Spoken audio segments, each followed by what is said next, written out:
ആരാണ് വലിയ കപ്പിത്താൻ? നമ്മുടെ കേരള ചരിത്രത്തെ പറ്റിയാണ് നമ്മൾ നോക്കാനായിട്ട് പോകുന്നത്. അപ്പം നമ്മുടെ തൊഴിൽവീതി സെപ്റ്റംബർ 7 2024 തൊഴിൽ വാർത്തയാണ് നമ്മൾ നോക്കുന്നത്. ഇന്ത്യയിൽ ബ്രിട്ടീഷുകാർക്കെതിരെ നടന്ന ആദ്യത്തെ സംഘടിത കലാപം ഏതാണ്? ഇന്ത്യയിൽ ബ്രിട്ടീഷുകാർക്കെതിരെ നടന്ന ആദ്യത്തെ സംഘടിത കലാപം ആറ്റിങ്ങൽ കലാപമാണ്. 1721 ആറ്റിങ്ങൽ കലാപം നടക്കുന്ന വേളയിൽ വേണാടിന്റെ രാജാവ് ആരായിരുന്നു?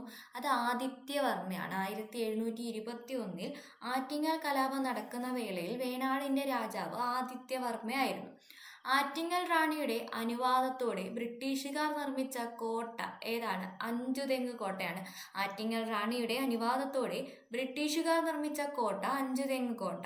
1721 ആറ്റിങ്ങൽ കലാപത്തിൽ ജീവൻ നഷ്ടമായ അഞ്ചുതെങ്ങിലെ വ്യവസായശാല തലവനായ ഇംഗ്ലീഷ് വ്യാപാരി ആരാണ്? അത് ഗിഫോർഡ് ആണ്. 1721 ആറ്റിങ്ങൽ കലാപത്തിൽ ജീവൻ നഷ്ടമായ അഞ്ചുതെങ്ങിലെ വ്യവസായശാലയുടെ തലവനായ ഇംഗ്ലീഷ് വ്യാപാരി ഗിഫോർഡ് ആണ്. ഇംഗ്ലീഷ് ഈസ്റ്റ് ഇന്ത്യ കമ്പനി ഇന്ത്യയിലുണ്ടാക്കിയ ആദ്യ ഉടമ്പടി ഏത് നാട്ടുരാജ്യവുമായിട്ടാണ്? ഏതാണ്? തിരുവിതാംകൂർ ആണ്. ഇംഗ്ലീഷ് ഈസ്റ്റ് ഇന്ത്യ കമ്പനി ഇന്ത്യയിലുണ്ടാക്കിയ ആദ്യ ഉടമ്പടി ഏത് നാട്ടുരാജ്യവുമായിട്ടാണ്? തിരുവിതാംകൂറുമായിട്ടാണ്. ഓക്കെ, അപ്പൊ ഇംഗ്ലീഷ് ഈസ്റ്റ് ഇന്ത്യ കമ്പനി തിരുവിതാംകൂറുമായി ആദ്യ ഉടമ്പടി ഉണ്ടാക്കിയത് ഏത് വർഷമാണ്? 1723. ഇംഗ്ലീഷ് ഈസ്റ്റ് ഇന്ത്യ കമ്പനി തിരുവിതാംകൂറുമായി ആദ്യ ഉടമ്പടി ഉണ്ടാക്കിയത് ഏത് വർഷം എന്ന് ചോദിച്ചാൽ 1723 ആണ്. 1753 ഏത് വിദേശ ശക്തിയുമായാണ് തിരുവിതാംകൂർ മാവേലിക്കര ഉടമ്പടിയിൽ ഏർപ്പെട്ടത്?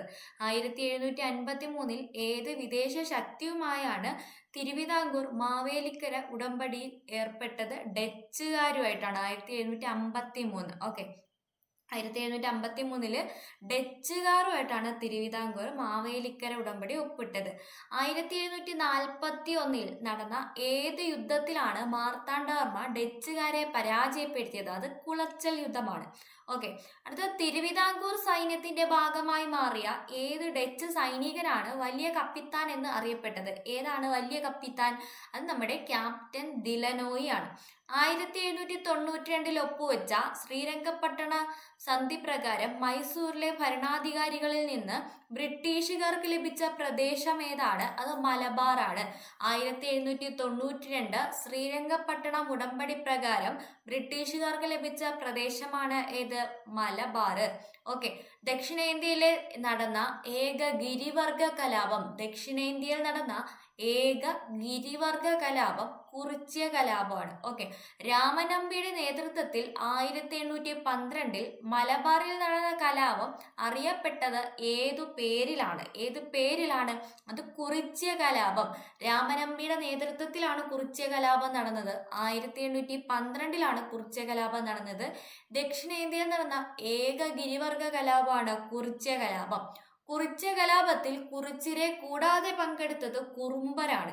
കേരളത്തിൽ നടന്ന ഏത് കലാപത്തിൽ നിന്ന് ഉയർന്നു കേട്ട മുദ്രാവാക്യമാണ് വട്ടത്തൊപ്പിക്കാരെ നാട്ടിൽ നിന്ന് പുറത്താക്കുക എന്നത്? അത് കുറിച്യ കലാപത്തിന്റെ മുദ്രാവാക്യമാണ്. വട്ടത്തൊപ്പിക്കാരെ നാട്ടിൽ നിന്ന് പുറത്താക്കുക എന്നത് കുറിച്യ കലാപത്തിന്റെ മുദ്രാവാക്യമാണ്. ഓക്കെ, ഒരു മാസം കൂടി പിടിച്ചു നിൽക്കുവാൻ കഴിഞ്ഞിരുന്നുവെങ്കിൽ കലാപകാരികൾക്ക് നമ്മുടെ രാജ്യം തന്നെ അവരുടെ നിയന്ത്രണത്തിലായേനെ. ഒരു മാസം കൂടി പിടിച്ചു നിൽക്കാൻ കലാപകാരികൾക്ക് കഴിഞ്ഞിരുന്നുവെങ്കിൽ രാജ്യം തന്നെ അവരുടെ നിയന്ത്രണത്തിലായേനെ എന്ന് പറഞ്ഞത് ഏത് കലാപത്തെ പറ്റിയാണ്? കുറിച്യ കലാപത്തെ പറ്റിയാണ്. ആരാണ് അഭിപ്രായപ്പെട്ടത്? TH ബേബർ ആണ് അഭിപ്രായപ്പെട്ടത്. ബ്രിട്ടീഷുകാരെ എതിർത്ത കൊച്ചി ദിവാൻ ആരാണ്? പാലിയത്തച്ഛനാണ്. ബ്രിട്ടീഷുകാരെ എതിർത്ത കൊച്ചി ദിവാൻ ആരാണ്? പാലിയത്തച്ഛനാണ്. വേലുത്തമ്പി ദളവ കുണ്ടറ വിളംബരം നടത്തിയത് എന്നാണ്? 1809 ജനുവരി 11. വേലുത്തമ്പി ദളവ കുണ്ടറ വിളംബരം നടത്തിയത് എന്നാണ്? 1809 ജനുവരി 11. ഏത് ക്ഷേത്രമാണ്? കൊല്ലം ജില്ലയിലെ ഇളമ്പള്ളൂർ ക്ഷേത്രത്തിൽ വെച്ചിട്ടാണ്. 1809 മാർച്ച് 29 ആത്മാഹൂതി ചെയ്ത വേലുത്തമ്പി ദളവയുടെ സ്മാരകം എവിടെയാണ് സ്ഥിതി ചെയ്യുന്നത്? അത് മണ്ണടിയിലാണ്. ആത്മഹത്യ ചെയ്ത നമ്മുടെ വേലുത്തമ്പി ദളവയുടെ സ്മാരകം സ്ഥിതി ചെയ്യുന്നത് മണ്ണടിയിലാണ്. ഏത് തിരുവിതാംകൂർ ദിവാന്റെ സ്വേച്ഛാധിപത്യ നയങ്ങളെ വിമർശിച്ചതിന്റെ പേരിലാണ് സ്വദേശാഭിമാനി രാമകൃഷ്ണ പിള്ളയെ നാട് കടത്തിയത്? ഏതാണ്? നമ്മുടെ പി രാജഗോപാലാചാര്യയുടെ ഏത് തിരുവിതാംകൂർ ദിവാന്റെ സ്വേച്ഛാധിപത്യമായിട്ടുള്ള ആ നയങ്ങളെ വിമർശിച്ചതിന്റെ പേരിലാണ് നമ്മുടെ സ്വദേശാഭിമാനി രാമകൃഷ്ണ പിള്ളയെ നാട് കടത്തിയതെന്ന് ചോദിച്ചാൽ ആരാണ്? പി രാജഗോപാലാചാര്യാണ്. ഓക്കെ, സ്വദേശാഭിമാനി രാമകൃഷ്ണ പിള്ളയെ തിരുവിതാംകൂറിൽ നാട് കടത്തിയത് എന്നാണ്? തിരുവിതാംകൂറിൽ നിന്നും നമ്മുടെ സ്വദേശാഭിമാനി രാമകൃഷ്ണ പിള്ളയെ നാട് കടത്തിയത് എന്നാണ്? സെപ്റ്റംബർ 26, 1910. 1910 സെപ്റ്റംബർ 26-നാണ് നമ്മുടെ സ്വദേശാഭിമാനി രാമകൃഷ്ണ പിള്ളയെ തിരുവിതാംകൂറിൽ നിന്ന് നാട് കടത്തിയത്.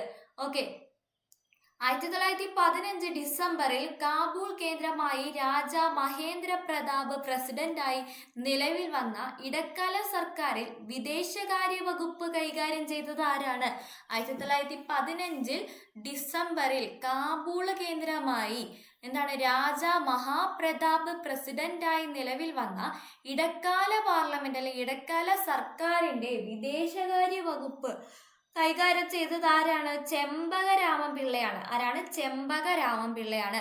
വൈക്കം സത്യാഗ്രഹത്തിന്റെ ഭാഗമായി വൈക്കത്ത് നിന്നും തിരുവനന്തപുരത്തേക്ക് സവർണജാഥ നയിച്ചത് ആരായിരുന്നു? മന്നത്ത് പത്മനാഭനായിരുന്നു. വൈക്കം സത്യാഗ്രഹത്തിന്റെ ഭാഗമായി വൈക്കത്ത് നിന്ന് തിരുവനന്തപുരത്തേക്ക് സവർണജാഥ നടത്തിയത് മന്നത്ത് പത്മനാഭനാണ്. ഏത് സത്യാഗ്രഹവുമായി ബന്ധപ്പെട്ടതാണ്? പഞ്ചാബിൽ നിന്നുള്ള അകാലികൾ അവർ വന്ന് സൗജന്യ പാചകശാലയൊക്കെ ആരംഭിച്ചത് ഏത് സത്യാഗ്രഹവുമായി ബന്ധപ്പെട്ടാണ്? അത് വൈക്കം സത്യാഗ്രഹവുമായിട്ട് ബന്ധപ്പെട്ടാണ്. ഗോവിന്ദ പണിക്കർ, കുഞ്ഞാപ്പി, ബാബുലയൻ എന്നീ നായർ പുലയ ഈഴവ യുവാക്കളിലൂടെ 1924 മാർച്ച് 30 ആരംഭിച്ച സമരമാണ് ഏത്? വൈക്കം സത്യാഗ്രഹം. വൈക്കം സത്യാഗ്രഹത്തിന് ഐക്യദാർഢ്യം പ്രഖ്യാപിച്ച് നാഗർകോവിലിൽ നിന്ന് തിരുവനന്തപുരത്തേക്ക് സവർണജാഥ നയിച്ചതാരാണ്? എം.ഇ. നായിഡു. ഓക്കെ, വൈക്കം സത്യാഗ്രഹത്തിന് ഐക്യദാർഢ്യം പ്രഖ്യാപിച്ച് നാഗർകോവിലിൽ നിന്ന് തിരുവനന്തപുരത്തേക്ക് സവർണജാഥ നയിച്ചത് ആരാണ്? എം.ഇ. നായിഡു ആണ്. വൈക്കം ഹീറോ എന്നറിയപ്പെടുന്ന സാമൂഹിക പരിഷ്കർത്താവ് ആരാണ്? അത് നമ്മുടെ ഇ.വി. രാമസ്വാമി നായ്ക്കർ. ആരാണ്? ഇ.വി. രാമസ്വാമി നായ്ക്കറാണ് വൈക്കം ഹീറോ എന്നറിയപ്പെടുന്നത്. സ്വാഭിമാന പ്രസ്ഥാനത്തിന് തുടക്കം കുറിച്ചത് ആരാണ്? ഇ.വി. രാമസ്വാമി നായ്ക്കറാണ്. എല്ലാ ഹിന്ദുക്കൾക്കും ഗുരുവായൂർ ക്ഷേത്രത്തിൽ പ്രവേശനം ലക്ഷ്യമാക്കി ഗുരുവായൂർ സത്യാഗ്രഹം ആരംഭിച്ചത് എന്നാണ്? അത് 1931 നവംബർ 1-നാണ്. ഗുരുവായൂർ ക്ഷേത്ര പ്രവേശനവുമായി ബന്ധപ്പെട്ട അഭിപ്രായം സ്വരൂപിക്കാൻ ജനഹിത പരിശോധന നടത്തിയ താലൂക്ക് ഏതാണ്? അത് പൊന്നാനി താലൂക്കാണ്. ഗുരുവായൂർ സത്യാഗ്രഹവുമായി ബന്ധപ്പെട്ട് അഭിപ്രായ പ്രകടനം നടത്താനായിട്ട് ജനഹിത പരിശോധന നടത്താനായിട്ട് ആ ഒരു ജനഹിത പരിശോധന നടത്തിയ താലൂക്ക് അതേതാണ്? പൊന്നാനി താലൂക്കാണ്. ഗുരുവായൂർ ക്ഷേത്രത്തിലെ മണിയടിച്ചതിന്റെ പേരിൽ മർദ്ദനമേൽക്കേണ്ടി വന്ന നേതാവ് ആരാണ്? ഗുരുവായൂർ ക്ഷേത്രത്തിൽ മണിയടിച്ചതിന്റെ പേരിൽ മർദ്ദനം നേടേണ്ടി വന്ന നേതാവ് പി കൃഷ്ണപിള്ളയാണ്. 1916 പാലക്കാട് നടന്ന ആദ്യ മലബാർ രാഷ്ട്രീയ സമ്മേളനത്തിൽ അധ്യക്ഷത വഹിച്ചത് ആരാണ്? 1916 1916 പാലക്കാട് വെച്ച് നടന്ന ആദ്യത്തെ മലബാർ രാഷ്ട്രീയ സമ്മേളനത്തിന്റെ അധ്യക്ഷൻ ആരാണ്?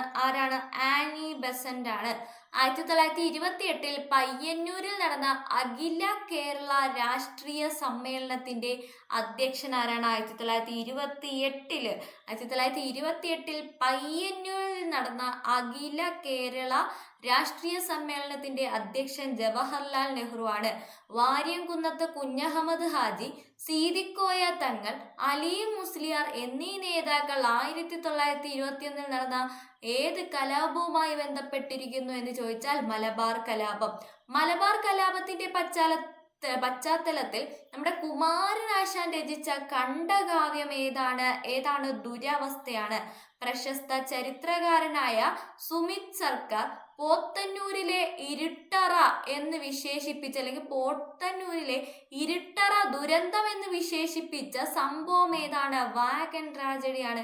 1940 KPR ഗോപാലിന് വധശിക്ഷ വിധിക്കാൻ കാരണമായ സമരം ഏതാണ്? മൊറാഴ സമരമാണ്. 1940 KPR ഗോപാലിന് വധശിക്ഷ വിധിക്കാൻ കാരണമായ സംഭവം മൊറാഴ സമരമാണ്.